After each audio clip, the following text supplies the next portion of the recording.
Welcome to the Sports N Torts podcast, your go-to podcast for entertaining conversations on sports, law, and business.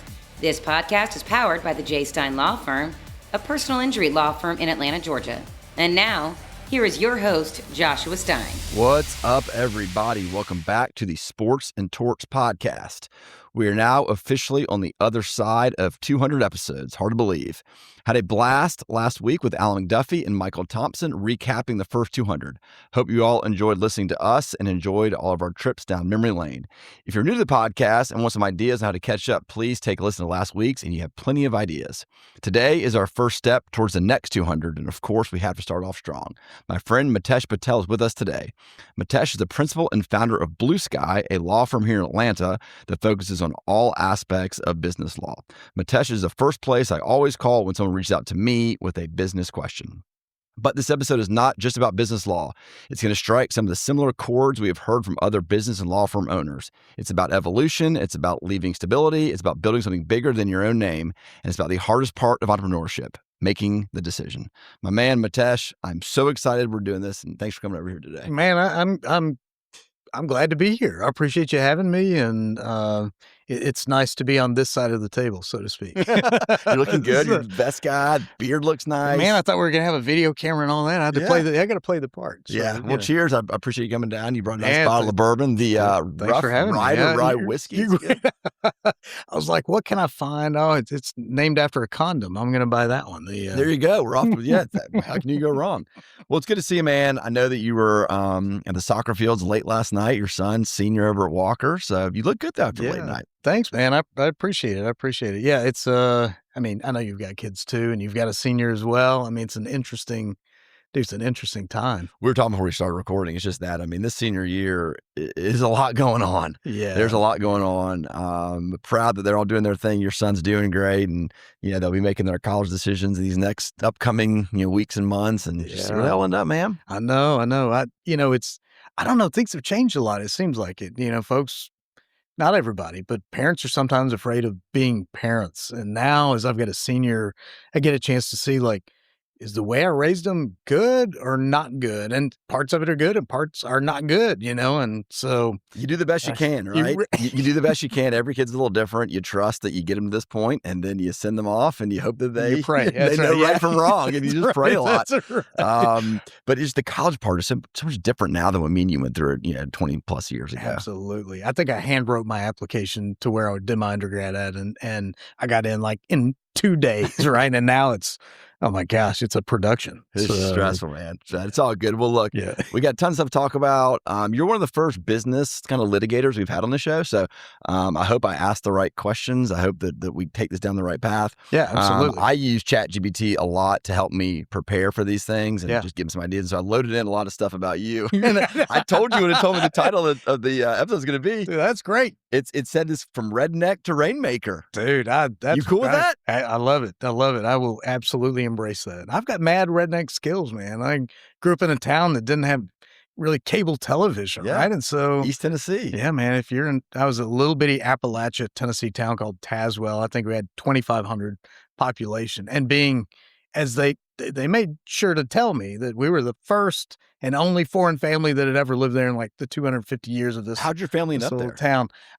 Dumb luck, unfortunate luck, maybe. Actually, my parents are in the medical field, and way back when they came to the States in the early 70s, went to Tulane, took their boards and residency and all that. And back then, through I think most of the 80s, there were only certain states that would accept FMGs, as they call foreign medical graduates. And so it's the states that you would imagine. It's like Alaska, North and South Dakota, and all the South except for Florida. It's basically where do we need medical care? And so they took one visit to this town. They got a great offer that actually came jointly from the county and the city. So they're actually county city paid. And even for today's standards, it's a pretty good offer. So I was like, they were like, the mountains are beautiful. We didn't know any better. We're a bunch of foreigners, so we went. Let's do it. Let's go. Right. And I mean, you told me before that you loved growing up there. I mean, being outside, outdoor activities, you're into all that stuff now. I mean, different than our kids are video games and running around the concrete jungle. So how's it different? Man, I've got some, like I said, mad redneck skills. Fishing, we would take our fishing poles to school. We could take shotguns to school. Now today, I mean, I can't even believe that was even allowed. You could take it on the bus unloaded, but we had a shooting club. So you would go to school. The principal's always kind of standing at the front, hand it to them or somebody in the office. They'd keep it for you. And then after school, you'd just be like, can I have my gun? Here you go, kid. And we were not 18, man. This was like middle school, right? It's every generation says like back in my day, but there's a lot of truth to that. Like what we grew up with, what our parents grew up with versus now, it's just like a totally different world, a totally different planet. It's totally different, totally different. So, and growing up in a small town, no TV, you can have one of those massive 15-foot satellite dish, whatever those things are, right? But the foreign family did not. Right. Right. So we weren't going to spring for that. So yeah, man, you figured out ways to stay busy. And I don't know, again, another difference. Everybody had a job as early as you could get it. Like there was no one in my high school graduating class that did not have a paying job of some sort, at least as far as I'm aware. And I'm sure that's paved the way for the type of person you are right now. Yeah, right. And the fact that you've opened several law firms and you're an entrepreneur, like that stuff is ingrown pretty early on. Like you see the kids that are 12, 13, 14, 15, they're thinking that way. And I'm like, that dude is going to be just fine. Yeah, absolutely. It's going away though. I mean, we're kind of in a transition period, I think. Yeah. We'll see how things shake out. But yes, as spoken as an old man, I'm like, darn it, these kids these days. Get off my lawn. Right. So you're undergrad at Tennessee, right? Yeah. And then you go to law school at Florida. You're killing me, bro. Come as much on, as I man. like you, like those are the two schools I just can't stomach. I know. I love you though, man. It happens. I love you too. I know. I married a Georgia grad. I mean, that's how bad it is. But anyway, the Tennessee was awesome when I went there. Unfortunately, and it was the way I was raised, I freaking studied too much. I mean, who studies an undergrad? And we were rocking. I had several classes with Peyton Manning and Jeff Hall. They were in the business program like I was. He was a year ahead. But you go to class and be like, there's Peyton. And you knew because there would be like a gaggle of hot young ladies walking behind him. They would wait outside of class for him. So the door would open up. They'd be right there just waiting on him. He actually came to class. And Jeff Hall, he was a kicker. He came to class too. So that was nice. The glory days of Tennessee. You guys had a hard time getting back to where y'all were back then, man. Oh my gosh. Yeah, it's terrible. It's terrible. I don't even know what to think. I mean, I won't say I've given up, but the drive I used to have, the amount of money we'd take on to go to games and travel to go to games, all that ended a number of years ago. Like when the kids came along, it was like, all right, different priorities. That's right. If they're still awesome, I'd been like, all right, we're going to rope the family into this thing. But now you're packing up, driving to soccer tournaments. Y'all go all over the place in these soccer tournaments. Right. So after you graduated from college, you did not go right to law school. I mean, you worked corporate job, which I think some of the work you did is what led you for the decision to go to law school. But kind of talk about that path. Yeah, absolutely. So, finished my undergrad, I was in finance. I went to go work as a financial analyst for a while. I didn't care for that as much, went into executive recruiting a little bit, but after about 5 and a bit years, that's when I was like, all right, I'm going to go back to law school. While I was working there, my nighttime job, if you will, is I was in fire and rescue. I did that for 10 years. I actually lived at the station my last 5 years. So I was like, how did you do that? And I was like, I didn't think of that as a job. That was like a club, I go home was a station, I'd change, eat, work out, whatever. And then the shift would start. You'd go 7 to 7. Talk about the life lessons from holding that kind of position down. Oh, in comparison to what we're doing. I mean, that's life and death type stuff. Yeah. Training is everything. That's what I would say. Whether you like it or not, I loved it. But if you train and you train we trained every single day. Like when we weren't running calls, we were training on something. And when you get there, it's like clockwork. It happens automatically. You don't think about it. And that's the intention. Yeah. And I think, as we go through life, if you're uncertain with something, you're not comfortable, train, do it over and over and over again. And it will get to a place where you don't think about it. One of the things we talked about last week was I came up with what I called the 10 laws of sports and torts, things that I've heard repeatedly over all these episodes. And preparation is like number one. Absolutely. Which is what you just said. Like, and it applies to every single field.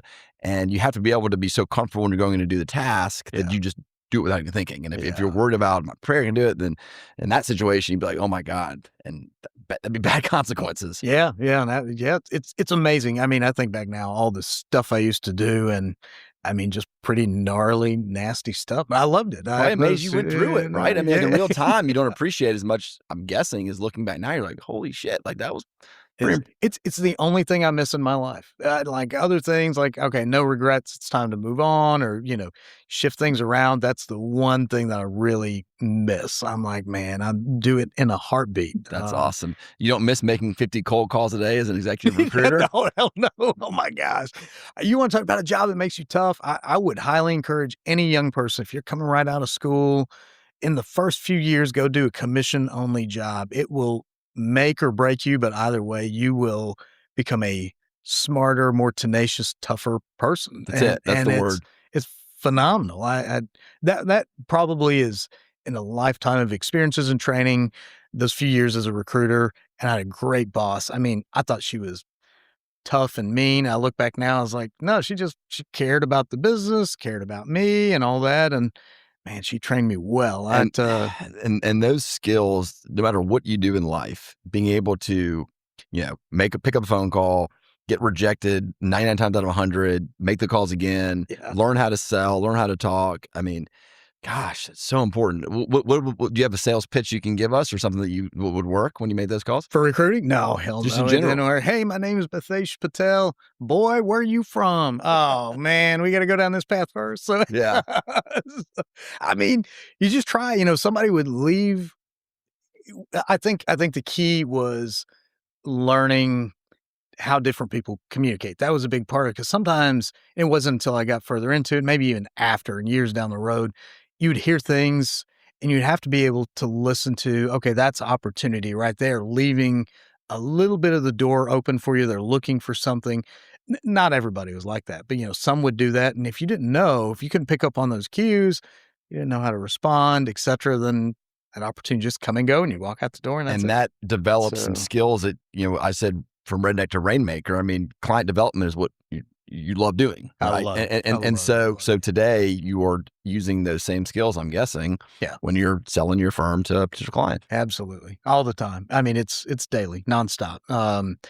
Is even if I'm not trying to bring in a new client or new project or whatever the case is, we deal with extremely complex things at times, right? And attorneys have a terrible habit of talking legalese to their clients. So I think it's sales in a certain sense, right? Can you take this very complex notion and drill it down into clear words that your client can understand? And so, you're dealing with litigation. I honestly think that's more complex than the business stuff that I do, because it's just a foreign world. How do you handle that? One thing that you said, what made so much sense, like listening for an opening of what the person is saying, like kind of take that road. Yeah. Because you can pick up on visual cues if you're in front of somebody, or verbal if you're talking on the phone. Like, okay, there's an opening there where this person is asking a question that gives me the ability to then say this and the other and try to develop it. So learning that early is so important. I'm still learning that. Like when I'm hearing someone say something, I'm like, okay, they're saying this. What do they really mean? Yeah. What are they not saying? Right. Yeah. Sometimes by what they're not saying, you can clue in. I think that's more of it nowadays. Yeah. Yeah. So very cool. Big law.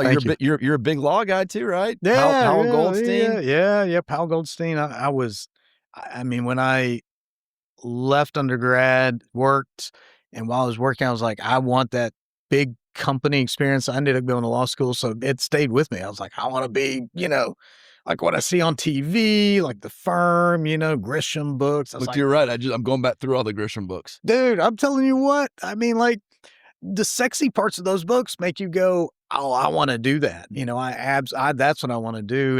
And I did it. I worked hard, got it. And I would still, look, I didn't stay there too long. And most people don't, because it is a miserable exit. It's a grind. And you're not always working with the nicest, friendliest folks. You don't get a chance to pick your colleagues. They're working a grind. You work that grind too long. And we've seen this, right, in our industry. What is the divorce rate? You practice too long and the women start looking like men. It's just not healthy sitting on our rear ends for 12 hours a day. And then you get off work and you go, I need to relax a little bit, but big law, it was a great learning ground. They pay you a lot because you're working basically two jobs. And I think a year there is almost the equivalent of 2.5 years outside of that experience, but you gotta want it. You can pack in a lot of learning in a short period of time, because like you said, it's almost the equivalent of doing two jobs.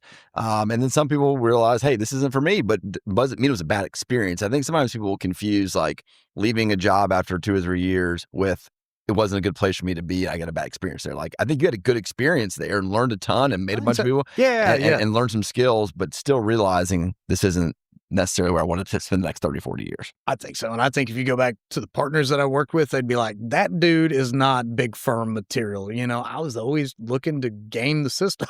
Right? I was like, how can I get this done without working like these folks are working? And part of that was good. It made, again, you're trying to get more efficient, right? But the flip side is just, bad habits. So you got to watch it. When you said game the system, efficiency is what I thought of. You use the word immediately. Like, that's really what it is. Like, figure out a way to become more efficient, do things faster, do things better.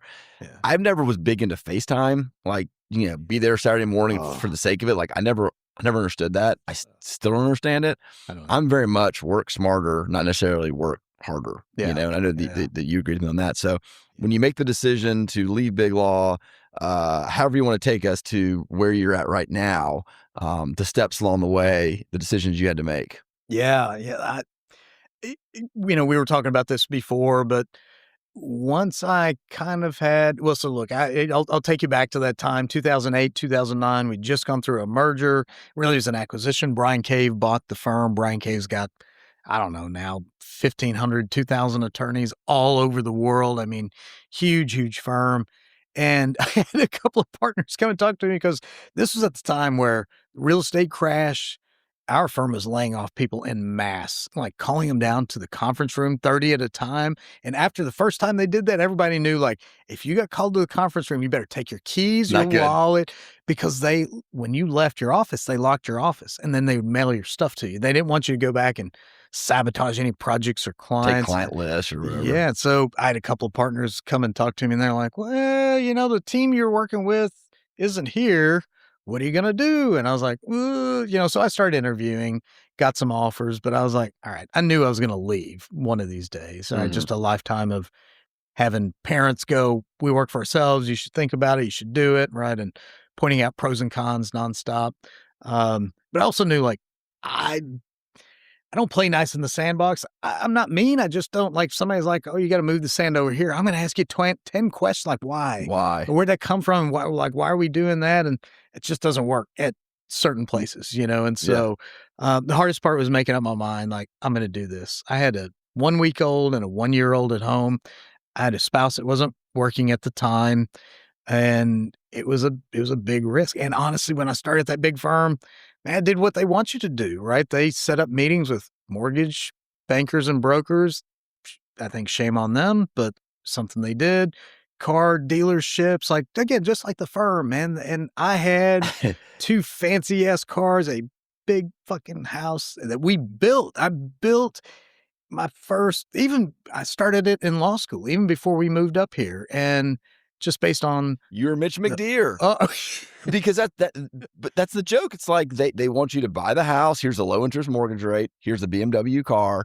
We want you to have kids real quickly. Yep. Because we want stability. We want stability, which is really the golden handcuffs, right? Yes. Like, we want you to put your kids in an expensive private school and buy a big house, because then you can't afford to walk away from this guaranteed salary. You cannot.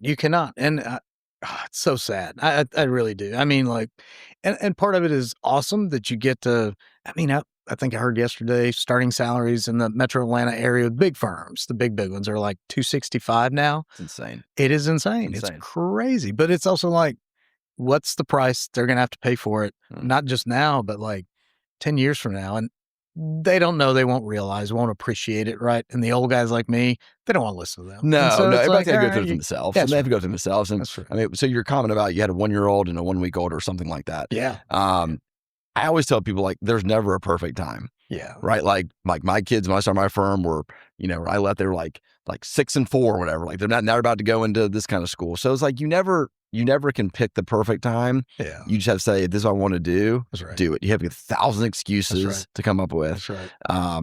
I share with you that the hardest thing about all of this, starting a firm, is that decision to take the leap. Yeah. And everything else, it's not easy, but everything else kind of follows suit. It was 3 months of nerve wracking. I mean, my freaking gut was in knots, and I had responsibilities that I made. Like, look, I went and knocked up my wife, and that's what happens, right? So, I was like, look, I've got people to feed and things to do. And I mean, yeah, but So I Blue wouldn't have it Sky is any your other way. second firm, though, right? Second or third Second or in third. name. Okay. Yeah, it's kind of been a progression along the way. Mhm. But I'm curious if you don't mind me asking Yeah, you a sure. question. Like your decision to leave the firm that you were at to go out on your own, like, was there an event or was it just kind of this building sentiment like this is probably going to Yeah. happen So or so what? my dad's in the medical field too, Yeah. and he worked for himself, had his own dental practice. And so much like you, like I always kind of saw that as the path for success, right? Kind of control your own destiny, make your own hours, you know, succeed with yourself or fail, right? Yeah. And so working for a big corporation, I did it for 12, 15 years. And I was like, I don't think I can do this another 40 years. And I was at that inflection That's a long point. time. I was at that inflection point where it's like, if you do something for too long, then it's too late, right? Like if you're That's right. 50, it's like You get too this locked in. is too late. Like I'm way locked in. I'm like, this is the time where I got to do it or not. And the opportunity kind of presented itself at the right moment. And I'm like, I was kind of too dumb to know. Like, what's the worst that can happen? Like, they can't take away my law degree. That's right. I could go back and get a job at that old firm or a similar firm. That's right. So it's like, my wife was supportive. That's what I was going to ask. What did your family and spouse think of it at the time? I mean, I guess she said yes. I mean, like she was cool with it. Yeah. Again, I think we were too stupid to know. Like, of course this is going to work out. Yeah. You bet on yourself, right? Yeah. Then you don't give yourself any chances. I talk about like burning the boats. Like you're on the island, you burn the boat, and you're on the way off is figuring it out. That's right. You know, and so that's what I did. Now I look back and I'm like, I'm never going back. It ranks amongst, I would say, I've got 2 or 3 of those things of the hardest and best thing you'll ever do in your life. So anybody's out there is like on the fence, freaking do it, man. Jump over that fence or call one of us. We'll easily talk you into it. Yeah, that's why I bring this up on the podcast so often, because I just believe in it so much that people should need to hear it, because everybody's got their own doubts and reasons why it's not going to work and I'm going to fail. And you know what? It's okay if you do. That's what I'm saying. They can't take away your ability and desire to go work. They can't. And you only learn something. You said this is your third go. firm. Like you only learn more from what you've done and make it better till you get the perfect sweet spot. You're like, okay, everything I've done for all these years leading up to it has got me here. Oh man. I mean, first go around was looking back, maybe like an outhouse, totally Jimmy rigged, and I was doing the best I could with what I knew and the means that I had. But yeah, definitely have learned a lot. I would do it again in a heartbeat. I mean, those first few months, look, cash flow wasn't awesome. I stopped answering the phone because collections calls when we still had home phones, and lines. I had those 2 babies at home. I was like, all right, I figured this out. Like the mortgage has to be paid, but beyond that, like I could pay the water bill every 3 months, electricity every 3 months. And it was crazy. Like my first check was $2,436. And that was after months of practice because nobody told me about cash flow and how it works when you do the work. Okay, then you invoice and then, companies are going to sit on it for 60 days, right? And so you're months in going, am I ever, like, what's happening? Am I ever going to get paid? We're trained on the legal stuff, right? Like law school teaches you how to write briefs and research and do mergers and acquisitions. They don't teach you all this other things. You got to learn it by doing it. They should. I think it's a shame. It's I don't know if they'll ever change. So the firm name, Blue Sky, I love it. You told me the story, but talk about how you got to that name. Yeah, absolutely. So we were in 2020.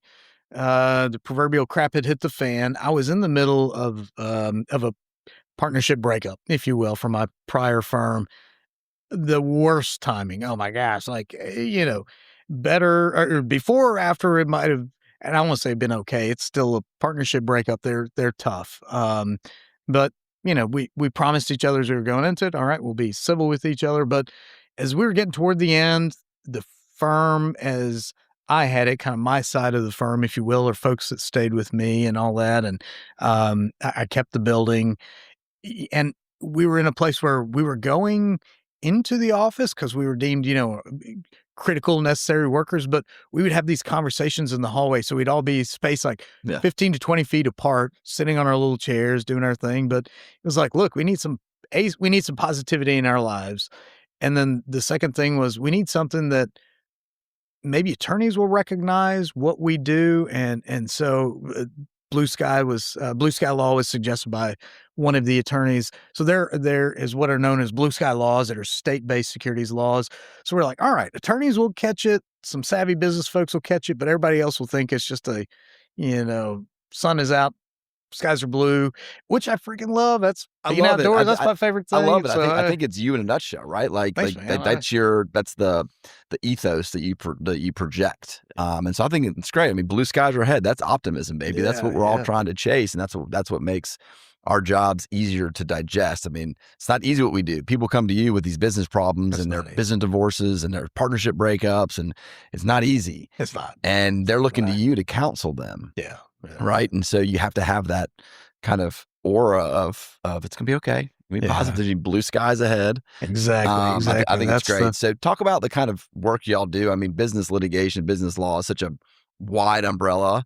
Y'all can do it all, but are there some specific stuff that Yeah. Thank you. I appreciate you asking. And I'm on the business side. I personally don't do any litigation, but all of our clients, 100%, are privately held businesses or their owners. And everybody, I don't know, when I say that, people think small business, but that's not always the case. I mean, we've got some clients that'll do about $1 billion a year, and it's privately held, like one family. And I don't know, that always really impresses me. I'm like, it's quite impressive that folks can build, something like that. But we represent privately held businesses. The average client revenue is probably $45 or $50 million. We do a lot of mergers and acquisitions, a lot of partnership and governance work. So these are the documents, the arrangements behind the scenes that allow partners to get together, work with each other, and hopefully not have any issues when it comes to money, taxation, paying bills, control, operational control, et cetera. So do a lot of governance work, a lot of client-facing contracts and things like that. And we've got the other side of the house that's litigation, which is what you do. But that litigation is very much focused on really kind of two things: breach of contract actions, which generally means somebody didn't pay somebody, and then partnership disputes. And we do a lot of those and even though I'm not a litigator, I participate in those partnership disputes because can we get them out with a business solution before they just go down that path and, everything goes. So these contracts, you talking about them, and I'm picturing some of these clients come into your office with like LegalZoom documents or something from ChatGPT that was done for them. And you're like, now you got to figure this out. Like, if it's not something that you put together for them and they came to you afterwards, you must drive you crazy.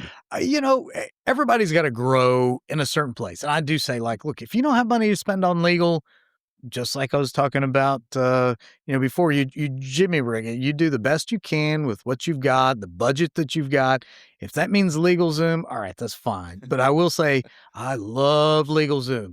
I love it. I hope they stay in business forever. And not because they're producing the best stuff. It's because, as looks, a little selfishly, we fix a lot. You got to fix it. Man, we fix some LegalZoom messes, and now LegalZoom is actually elevated because of ChatGPT. So I was going to say, now you're probably fixing ChatGPT messes daily, absolutely daily. So I'm starting to get my clients that will research their case or research the issue in ChatGPT, and then like they're trying to tell me like, well, this is how this goes. I'm like, I can tell where you're getting this from. Yeah, that must be even worse for you because you're dealing with sophisticated business owners that are. Maybe I'm wrong, but like they're dialing these things into ChatGPT and it's spitting things out. And no, what they spit out and what they hand to is total garbage. So I don't know that's any different than what you see.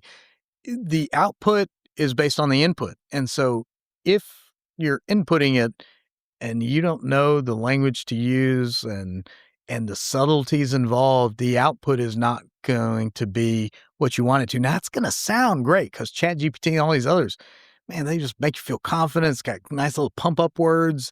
It like does mixed make you in feel there. good, And you're doesn't like, oh, okay, I got this, right? And so it'll even crank out documents for you. And so, yeah, we've had, I'd say in the last, call it 9 months is really when we've seen it, but I think it's going up. We're seeing a lot of clients say, well, I read on ChatGPT and hey, here's a document.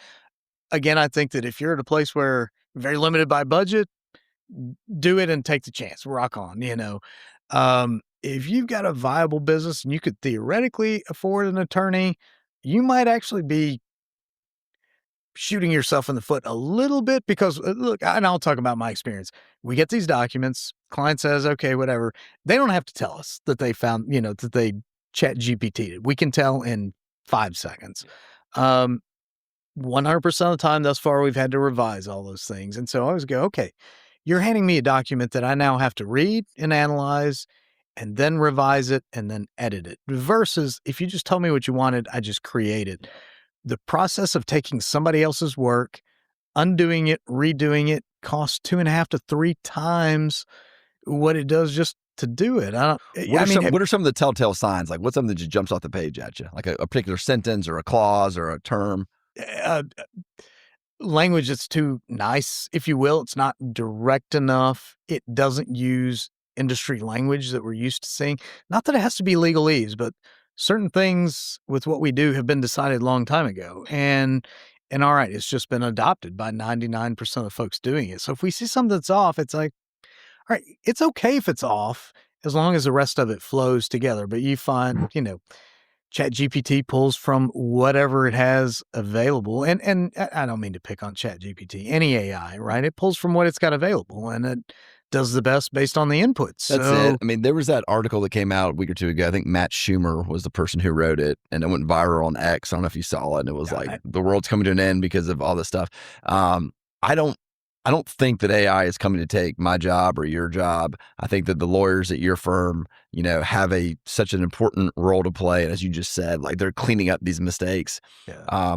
Maybe at some point down the road, like it'll get there. But like, I just feel like my clients and your clients, they need that human being across the table to talk to. I mean, the stuff you're dealing with is very emotional too, right? These are big businesses. They're either having, they're selling something, they're buying something, they're breaking up. Yeah. So, I mean, does that interpersonal stuff ever go away? I don't see it. I don't see it. I don't see it at the level that I'm at, but I do think that maybe for a lot of businesses, even service businesses, there might be that year, those first couple of years where I think ultimately there is going to be some pretty big disruption, So one of my clients, they've got a really sharp daughter, and she works for Deloitte, and I got a chance to chat with her recently, and she was like, yeah, we're not, and I don't want to misquote this in case we have any, Deloitte employees out there, that they're not going to be preparing returns anymore. They're just going to start at the review. And I was like, okay. And I was like, well, who's going to prepare them? She's like, AI. We have our own engines. We've created them all. I was like, okay. I was like, so what does that mean? She's like, look, in my third, year 1, 2, and 3, we're just prepping. And so basically the first 3 years that they don't need anymore. And I'm like, your son, my daughter, that's the generation that I do worry about. Yeah. Because those entry-level positions where they're going to be learning how to do all these things, that is that can be replaced a little bit easier. Yeah. And so those are the people who I do worry about. I mean, are you seeing this in your practice? I mean, do you have clients that come and say, I did some research, here's what I think, or had drafted up XYZ? I can tell if we're having a conversation about like evaluation of a case, like what's the reasonable settlement value of this case? I can tell if they plugged in what they thought were the main issues of the case to ChatGPT and asked ChatGPT to say, what should this case settle for? Yeah. And they spit back to me, well, this damage and that damage and this element and this, and I can tell them like, I know where this is coming from. Right. And ChatGPT is, or whoever it is usually artificially high, I've found. Yep. And so then you've got to kind of talk them back and be like, well, here's how in this case, in this venue, with this defendant, all these other things that really import upon the valuation, That's right. ChatGPT doesn't take this into account. Yeah. And then I got to do kind of some of the cleanup that you spoke about and kind of redirect where their mind is if they would have not gone in the first place. But with your stuff, I mean, I know that you talk about like having, I don't know, psychologists or psychiatrists or something like to help sometimes these clients get where they need to be because of all that can go along with their cases, right? I mean, they need that sort of help. Yeah. No, absolutely. I mean, I think AI, ChatGPT, other resources, whatever they are, they've got their place, and I do think that it gets better every week, every month, like notably better. I'm like, all right, as a casual user, if I can see that, like, I do think there are going to be some things down the road where it's going to get more refined. I think the users are going to understand pros, cons, and limitations, that sort of thing. And I think practitioners will ultimately get used to. But right now, it's kind of a pain in the ass, right? It's there like, you go. Oh my So your firm, you've got what, 9, 10 lawyers? Yeah, or so? we've got 10 attorneys right now. And your role, I mean, you're the principal, you're the founder. Are you managing everybody and you're, focusing on, like I said, bringing in client development, setting up processes, procedures? Is that what your day-to-day usually is? Absolutely. So I would say I'm going to Yeah, I'm kind of doing this off the fly a little bit, but if you look at my time, I would say that half or a little bit more than half is business development. And as one of the, and we've got a few others, but as one of the primary rainmakers, I've got to keep that going, keep that engine going. Firm management, recruiting, those are kind of my other two primary areas. And I love participating in client items, conference calls, structuring, if there's a sticky, we can't get past this issue. Sadly, I practiced long enough now where I'm like, bring in the righty Mitesh, bring in the old guy, right? To bring in the bald guy. I've got a solution, or generally can. What have you found marketing wise have been some good approach and strategies for you? Most of our clients and the people that we're talking with are CEOs and presidents of companies, occasionally CFOs or controllers. So meaning we've got like decision makers in the company, folks that are at the highest level or they own the company. And so internet-based marketing, I think we have to do it.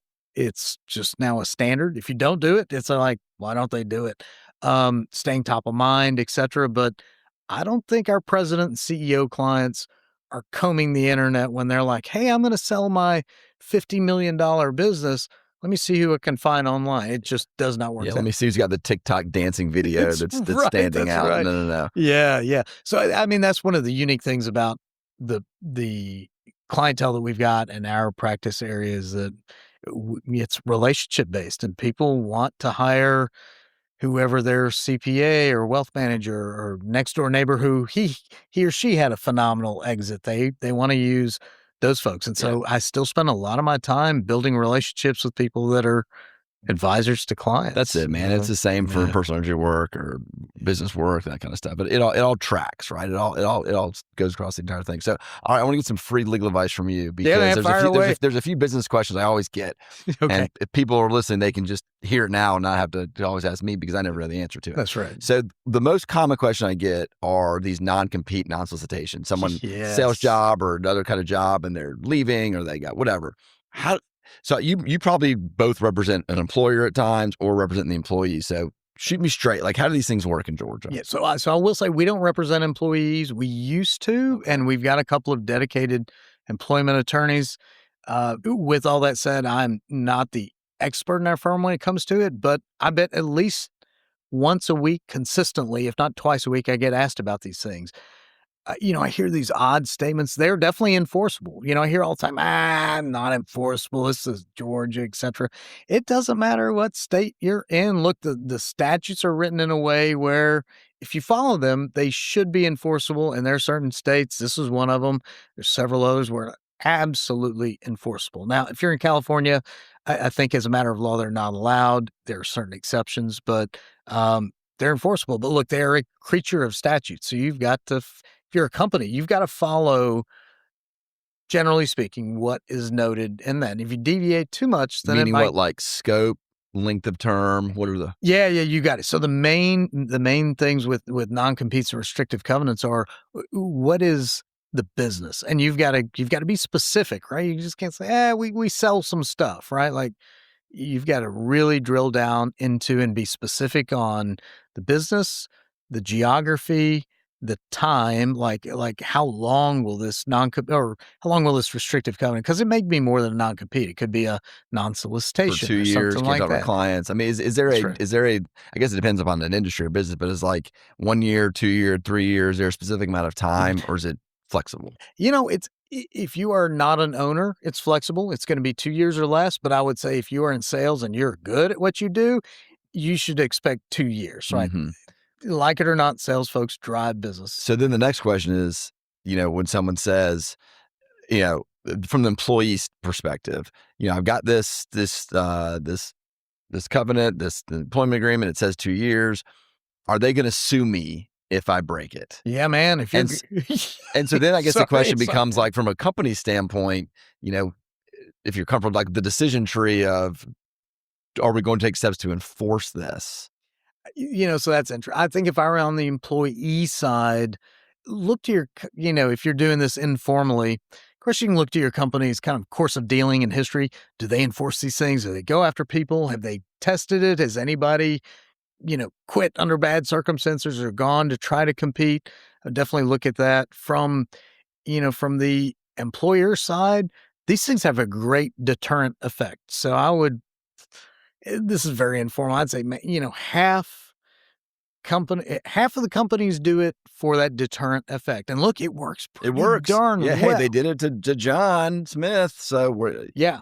And the other half will absolutely enforce it. And I mean, look, I think if you're going to have your you're going to have your employees sign these things, you need to at least be willing to enforce it. I think if you're on the employee side, you need to know that you might have an employer who's willing to enforce it. And you might be the first test case, right? They may go, well, we've never done it before, but...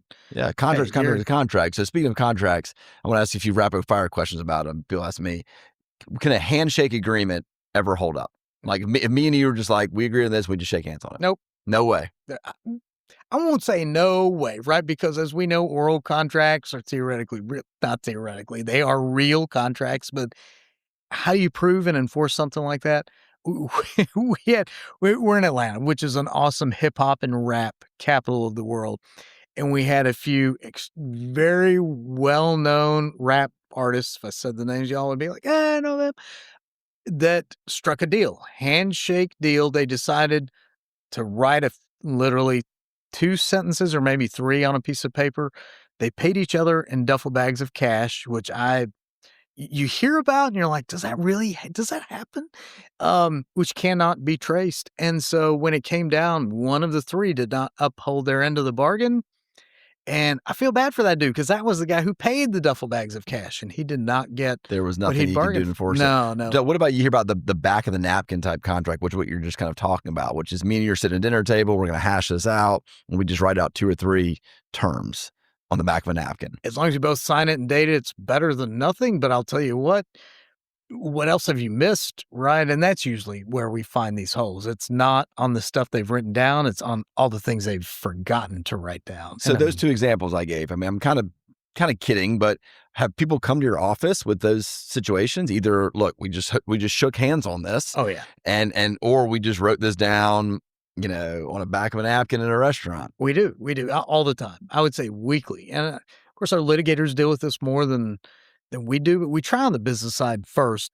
Can we get a business solution for it? If not, it goes over to the litigators. But oh my gosh. And what would shock you all and shock the listeners, I think, is the level, meaning the dollar amount of these handshake deals.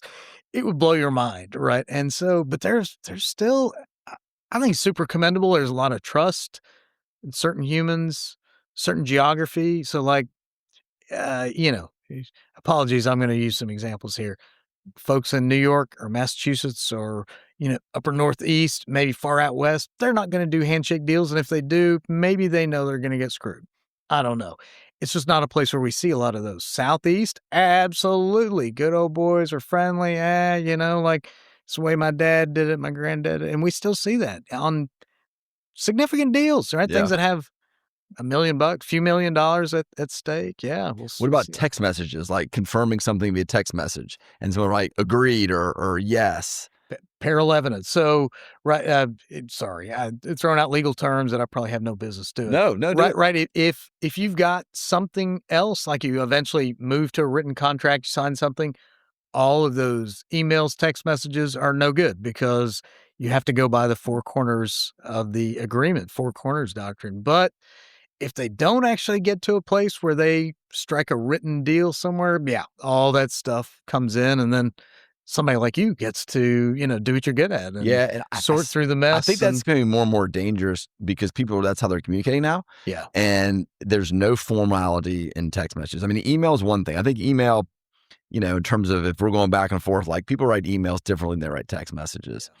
Text messages, they're not even writing words out. They're writing shorthand and slang and, people think that their message is being conveyed properly and it's not. And so I'm sure you said too, you just said you did, where people come in like, look, I've got this text message and this is going to prove. And you're like, gosh, I don't know, man. All the time, especially on those partnership disputes or things that aren't going well.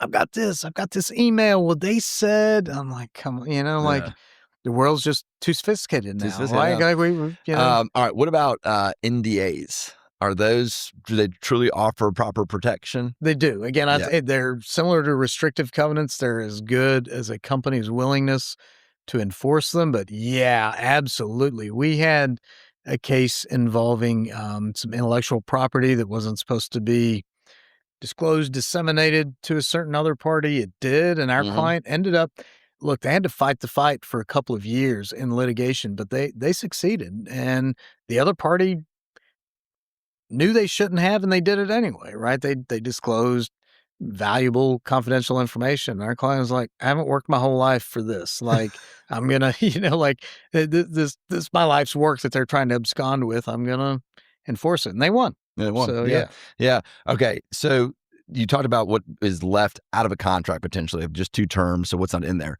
What's like the one most important sentence that you would want to make sure is in every one of these contracts? Oh my gosh. Or clause. Maybe it's a bad question. I don't know.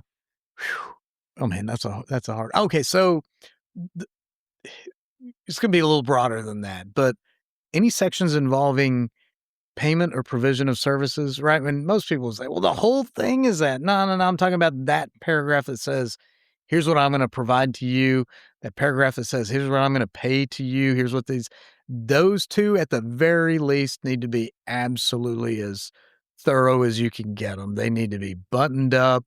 Have somebody else look at it, right? If you're trying to Jimmy rig this thing and you don't want to use an attorney, fine. Have 2 or 3 buddies that kind of know something about something. Have those folks read it, right? And because that's where we see the disputes arise. They arise out of what was provided or not provided, what was paid or not paid.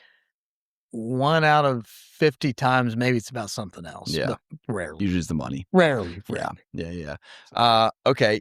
An emotional or interesting dispute that comes off the top of your head that you've handled, looking back. I'm sorry, say that again. Like either like an emotional or just interesting dispute that has risen out of some sort of business deal that you've handled. Oh man. So, we handle a lot of partnership disputes, a lot of them. And they're all sad, I think, to a certain extent. Like a divorce, right? It starts out great, and this is what we want to do. We have this great business idea, and then somewhere along the way, didn't work for every reason. They're absolutely a divorce. They're a divorce, and with a lot at stake. That people, and while they're not kids, that some of these companies will have dozens, if not hundreds, of folks whose lives can be affected by what happens with the partners, the money involved, etc. But. Gosh, I would say it's sad again, but one of the more interesting ones that we've had this same scenario in a few different ways. There are family members fighting with other family members, and I'm talking child against parent, parent against their spouse. Folks taking sides. We had one where there was, a mom and her daughter that took a stance against the father and the son. And it was terrible. It's tough. It was terrible because we're halfway through the part. They owned this business. They wanted to pass it to their grown adult children who had been working in the business. And there was 1 out of 4 that was just selfish. It happens, but so selfish, they're willing to make moves and choices. Parents picked sides. Halfway through this, this dispute, the parents who had been married for almost like 50 years, they're old. They decided to get a divorce. And I was like, oh my gosh, it all did eventually come out, as it always is with these. It goes back to something we suggested in the first few That's days. What I was going to say. It always goes back to probably taking steps on the front end to prevent everything on the back end. Always. But people don't have that foresight when things are good to start thinking about, well, let's take plans if things aren't so good. Yeah. And if they hired y'all on day one, then whatever, 50 years down the road, they don't got to worry about it. Well, that's good stuff, man. You've taught me a lot about all these things. I'm so going to be calling you every time I get someone that calls me. Anytime. Let's transition. Let's do some out of the office conversations here a little bit. Man, that's travel. You're a travel guy. I went to your Instagram and your 2025 highlight reel. I'm like, gosh, it's good stuff. I love traveling. That's, look, I like buying a bunch of crap too, but I'd rather, as I've gotten older, everybody's keen on saying this, right? Collect experiences, collect memories, not stuff. But yeah, I tend to think of those things better. But shouldn't we be skiing this week or something? I mean, this time last year we were out freaking. So we were in Dad's son trip. we were in Big Sky with all the boys. I think it was April. Oh, It was spring break. It was April this week. The girls, my girls were on there. They were at the beach or something. same with mine. Mine were at the beach, I think. Big Sky, I thought was awesome. It was. I'd not been there before. Thought the mountain was huge. Yeah. Kids went off, did their thing. Yeah. What was your impression on Big Sky? I thought it was fantastic. I mean, anything's right there against Yellowstone. It's just gorgeous everywhere you turn. It's beautiful, and bison walking down the road. Didn't y'all go to Yellowstone? We did. Yeah. We did. It was just a short little drive down the road. We went there, and yeah, bison walking down the road, and it's just amazing. So, yeah, I love to travel. I feel super fortunate to do that. It's interesting though, as I get older, right, I meet people that don't travel and they don't want to travel, and I'm always fascinated. I'm like, why or why not? And I think so much has to do with, as with everything. How did we grow up? What were our parents' philosophy on the world and on the U.S. or wherever you are and on traveling? And we were just drugged all over the place, right? And most of it were places that no normal person would go. Right? Like what? Like what? In India, Iran, right? That's in the news right now. Kuwait, Iraq, because that's where you would stop on the way flying to India. But sometimes you get laid over, delayed, etc. So a lot of that I probably will never get a chance to go back again. to. Your kids just recently went over Christmas, right? Went with your to parents. Dubai and India. So how was that trip? I mean, they, it depends on which one you ask. So my son was like, okay, Dubai was cool, Dad. It was like the world of the future. He's like, by the second day of being there, he's like, I got tired of seeing Ferraris. He's like, that wasn't even a unique car there. I was like, get out of here. But the buildings and the description of everything. And then they went to India, and, he didn't care for that as much because it's not as comfortable, if you will, really. And, maybe we've spoiled him a little too much, but nonetheless, it's adventure travel. Was that his first time going there? It was both of them. How about you? How often do you go, or have you been? Not much. Yeah. When I was younger, I went a lot. We'd go about every other year. And then once I got to about 10, 11, 12, we started going less often. A lot of that was because our family, my father and mother's siblings, started coming over. They started sponsoring them and helping them find work or start businesses. And so they would come over. So this is my first time for my kids going over. My daughter loved it. She's like, I'd go back tomorrow, and she might go back, but she loves languages, and it's interesting. Things that are uncomfortable don't generally register with her, and I'm like, that's phenomenal. That will serve you well. That's a good life skill. So, like, what's an itinerary for somebody that's going to India for the first time? Oh man, okay. I'm like, what would you suggest? Okay, so before you go visit that. Look, I'm not trying to scare anybody, but go visit the health department and do what they recommend. I'm not trying to get into any conversation about immunizations and all that, but you're going to a place that is unlike the U.S. and you'll be there for a day or two and you'll be like, I can't believe this place is on the same planet that I live on. It's just so different. But do that pre-planning, prepare yourself, take some stuff with you normally wouldn't take, snacks, medicine, etc. You're going to go like, what, is there no food over there?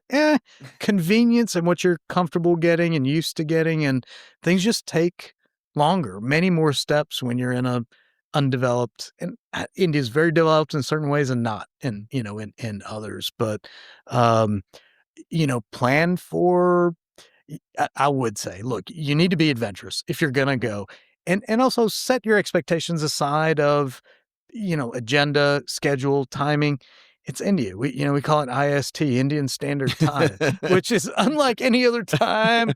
There's just no punctuality. And I think it's become that way because shit breaks down, man, like transportation and this and that, and folks just have to be more flexible by also, nature. Your daughter enjoyed all that. Probably come back here as a due appreciation for some of the conveniences that she has, right? Absolutely. They've come back, and that's the first thing they said, is they're like, it's so nice to be home. Oh my gosh, get my own bed, have a washing, like the basic stuff, washing machine, look how clean it is, so yeah, absolutely. That's good stuff. I'd encourage anybody, especially Americans, like go, like, we're so comfortable over here and you don't realize it. Like if you have never left this country and you just watch the news and take the input that's given to you, you sadly don't have any perspective, right? It's still, with all the craziness we've got going on right now, again, not to make any sociopolitical comments, I think it's still the best country in the world. Right.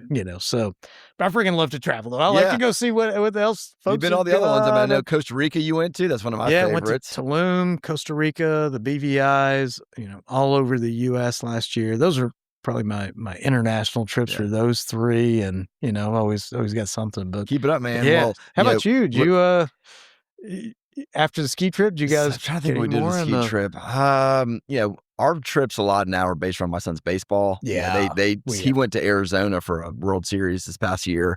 Actually the Maccabi games, the Jewish Olympics we call it. Oh yeah, so that's great. The height of athletic prowess is the Maccabi games. But so we went to Arizona in July, which is funny as that sounds. It was great. They won the tournament, and it was a really good time. That's awesome. So that was our travel last year. I'm trying to think of the other things that we did, but the skiing we're not going to do this year, unfortunately. Just, with senior year, just so much other stuff that goes on. So much going on. Yeah, but we'll get back at it. So, nice. The last sports thing I want to ask you is, you're not only a high-flying lawyer, but you're a cricket player too. You're a professional cricket player. I saw on Instagram that come on now. You're not supposed to tell folks that. Your contract was just picked up by the Birmingham Premier League club Himley. All right. So, on weekends they fly me out for practice and all that. And my American, nutrition has made me twice the size of other Indians at my massive, 5'7" stance here. So, I told you not to mention this. Is that not you? Is that not you? It's AI. It's AI. How about that? AI. There you go. But you do like soccer, Atlanta United, aren't you? I do. I love Atlanta United. I like NCAA football, in the season. I've already commented about my poor Vols. I love Atlanta United. Start off strong. They're having some issues now. Let's see if they can figure it out. Look, it's a money-making endeavor. And I think that's the thing with these teams is they do well, they have a good season. They're like, all right, let's capitalize on that. We're here to make profit. And so, winning the next season isn't always highest priority, sadly. Well, the last question I'm going to ask you is a walk-up song. So if you walk into a boardroom, what song do you want to be playing ideally? Oh, man. The guys walking up to the Braves players, like, what's your walk-up song? I know you have one. Everybody's got one. It's going to be Tool or Metallica or something like that. I don't know. You like the hard music. I like those hard stuff. You like the hard stuff. Master of Puppets is awesome. I don't know that the theme would go well walking into a boardroom, but that's fantastic. Any Tool song you pick that'd be a great walk-up song. So those two bands you just mentioned are the two bands they're talking about. Next one, the Sphere in Vegas. Metallica definitely is, and Tool I heard is as well. That's right. So Metallica is going to be there in October. I had a buddy of mine. It's part of your tribe. He was online. He's been a member of the Metallica fan club for a long time. He was online for hours, poor fella. And when he got up to the queue, which you'd think they'd cut it off sooner, but he went up, got into the queue, and he texted me immediately. He's like, that's sold out. And I was like, dude, whatever ticket you can get. He's like, no. It's like, I was like, well, let's pick another weekend. He's like, excuse me. He's like, every ticket for every show is gone. And then they immediately start popping up on these secondary sites. It's I'm like, so frustrating. Stupid bots. And it's so frustrating. Yeah. So we went through that same thing with Zach Brown. We're going to go. We went the same as with Zach Brown. Yeah. And what they ended up doing is they ended up releasing a whole nother month of shows. So we were, trying the December shows, and just what your friend experienced was happening. And then of course you turn around and go to StubHub and it's 8x the price. Oh my gosh. Yeah. So they released 4 or 8 more shows, whatever, January. We picked one of those. Have you been to the Sphere yet? I've never. No, okay. I've been on the outside, driven by it, several times, but no. My tattoo guy's out there, so that's we'll go see him every now and then. We do some tattoo talk, dude. I guess so. I got to keep my neck tattoo a little covered up. Clients aren't too crazy about that, but I'm like, come on, anyway, yeah. Well, I know you had an experience in Vegas with a tattoo guy, which is pretty awesome. I love tattoos. I think they're great. So we had this we had this conversation, somebody in the office was like, "I heard you win." I was like, "We're not going to talk about it." But I was like, "Who here has tattoos?" And I was shocked. Like, we've got, it's a law firm. And so people dress business attire. There are a few where I was like, okay, I've seen something sneak out. Everybody except for one person maybe now two, has a tattoo. I mean, we were like at 80%. And I was shocked. I was like, so I have one. wow. I have one. I didn't know that. Yeah. And, the thing with tattoos is once you get one, you want a second and a third and a fourth, and you would just keep going. It's crazy like that, isn't it? It is crazy. It is crazy because, it's art. I think people that get tattoos generally like art or appreciate that sort of thing. Yeah. Occasionally, maybe there's a drunken night and there's like, I'm going to go do this, but I love art. And so, and I appreciated the sleeve I got, and it lasted a good 10 years. I was like, man, I'd like to see something else. So I went and did that. And so, budgets change, times change and all that. So make a priority. So when you see like art, or do you draw? Do you paint, anything like that? I used to. Yeah? I used to do that. That's why I love this podcast. I didn't know that about you. Pick that stuff up. Yeah. What can you not do? You got all the hobbies, man, all the skills. Math, maybe. I don't know. Dude, I'm Indian. Every time I try to do something physical, I hurt myself. Like, this. Like, I get laid up and, for weeks at a time. You're a good skier. So. Your son can play goalie now, I hear. You guys can do it all. Yeah. That's my son. I'll play off of him all day long. So, yeah, we had a game last night, and everybody's like, who's the kid in the goalie? And they're like, couldn't they, could they get anybody taller? I overheard the parents. I was like, man, that's my 5'7" son in there. Because these goalies now are, and kids are massive these days. Absolutely massive. I mean, I'm shocked at how many 6 foot plus, going taller. How many kids in my son's grade are over 6'2", and the weight, I mean, just a huge, absolutely huge. When you're at your son's high school soccer games, what is your kind of, I don't know if mental is the right word, but let me put it this way. I get very nervous at my son's baseball games. Yeah. I used to not, but I kind of do now. I'm nervous for him to do well. The whole thing, like, how were you at those games? It used to be the other way. I was very nervous, and maybe it's because those early years I coached him and his age group and all that. But I was like, look, it's not me playing. I did play. I'm nowhere. My son is 100 times better. Yeah, same with me. Yeah, phenomenally better. He's had better coaching facilities. Even then, I still probably wouldn't have been as good as he is. But I'm like, look, it's not my game. Maybe he can hear what I'm freaking screaming. The refs definitely can, but there's no need to do that either. And so I've calmed down in recent years. And honestly, there's not much I can teach him or tell him. He's a better player than I was, at that age. And so, it's tough. It's tough. Hard. I just have to sit there and bite my tongue, do the best. Right? If they have an unfortunate game, right, try to be encouraging, but also not say too much, and so. I try to just enjoy it, right? Because as we've talked about before, once it's over, like, it's over and we're going to miss it. I've got like 2.5 months. Yeah. You're really coming to the end of it. 2.5 months. Oh, you too. I don't know if your daughter plays, your senior plays or does anything, but that's, yeah. I mean, it's. All right. Life changes. We move on. You have 2.5 months. Enjoy it, which I know that you will. Yeah, well, look, man, this is great. Thanks for coming down here. We got to give a shout out to our mutual friend, Lawrence Kessler. Where is that boy? Come on, Larry. This will prove if he stays and listens to the end or not. Right? That's true. That's true. Well, no, I'm going to drink his drink that we poured for him. Yeah, if he made it to the full hour. So his son, Sammy, and your son are friends at Walker. Yeah, absolutely. So I love when worlds collide from like different places. It's like when those connections start happening, it just makes me super happy. Like, it's awesome. Because we went with his family skiing. Y'all were there independently of each other. We're all hanging out. Like, to me, that's the spice of life. We're in a metro area of like 6.5 million people, and I see someone every single place that I go, whether it's a restaurant or just to a store, and you're just like, it can be on the other side of town. I'm shocked. I'm amazed. I'm like, the world it's massive, but it's smaller than you think. That's right. That's right. Absolutely. All right, man. Well, tell people your website, how to find you,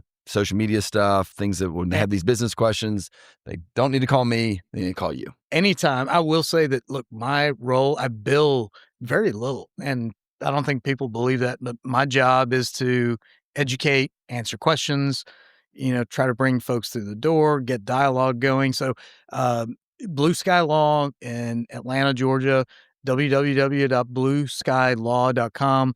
spelled out exactly as it's pronounced, as you know it. And feel free to look us up. You can hit me up. We're on Instagram, LinkedIn, Facebook, all under the Blue Sky Law handle.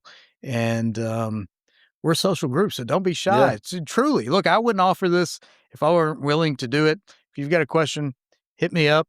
I'm, may take a day or two. I'm happy to get back to you. I love meeting new folks and experiencing new problems, new issues. So don't be shy. And so, I will vouch for you that you will do that. You're not, that's not just lip Appreciate service. You will. Josh so. will do that too. So, he's not going to advertise it. There you Call go. this man, right? All right, buddy. Well, thank you very much. Dude, thank you. Thank This y'all is for awesome. listening. I know you learned a whole bunch of new stuff today, some new talk on the podcast, and heard from a great person. So, as always, till next time, thanks for listening. Keep chopping.